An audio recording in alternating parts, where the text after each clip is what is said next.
বাইরে কাজ করতে এসছেন না মালিকদের সাথে পিরিত করতে এসছেন? রাজ্যের বিভিন্ন প্রান্ত থেকে মালদা, মুর্শিদাবাদ, কুচবিহার, আলিপুরদুয়ার, জলপাইগুড়ি, বীরভূম, বর্ধমান থেকে বিভিন্ন ইয়াং এবং কর্মহীন যুবকেরা বাইরে রাজ্যে কাজ করতে আসে। ভালো কথা।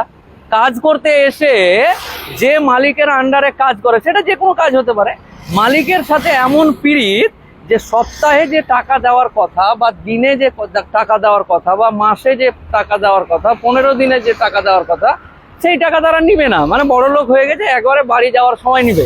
এবার ধরুন যদি 30,000 টাকা মাসে বেতন হয় আর যদি 10 মাস সে বাড়ি না যায়, তাহলে 10 মাস যদি বাড়ি না যায় তাহলে একটা মালিকের জন্য তার কাছে বকেয়া কত হলো?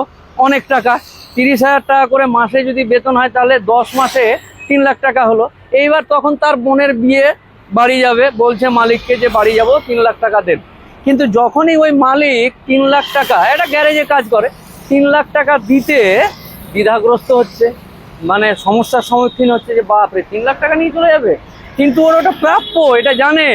বাইরের রাজ্যের যে সমস্ত মালিকের আন্ডারে কাজ করে তারা জানে যে এটা তার প্রাপ্য, মাথার ঘাম পায়ে ফেলে কাজ করেছে, একে এই 3 লাখ টাকাটা দিতে হবে, কারণ ও বাড়ি যাচ্ছে, ওর বোনের বিয়ে আছে, ওখানে খরচ টরচ আছে।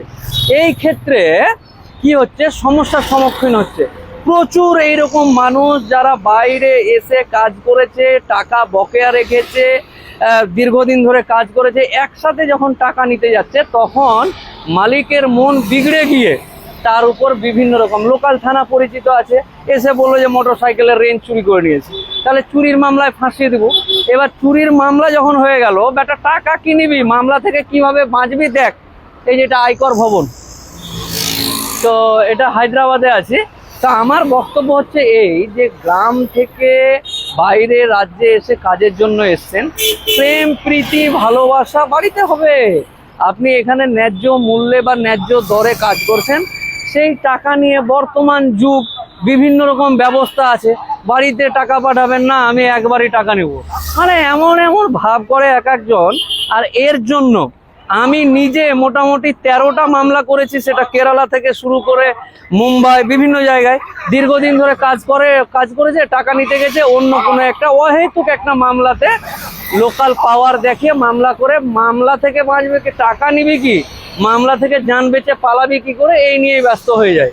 তো এই ক্ষেত্রে অনেক গরিব মানুষ, তারা যারা মেহনত করে, তারা টাকা থেকে বঞ্চিত হচ্ছে।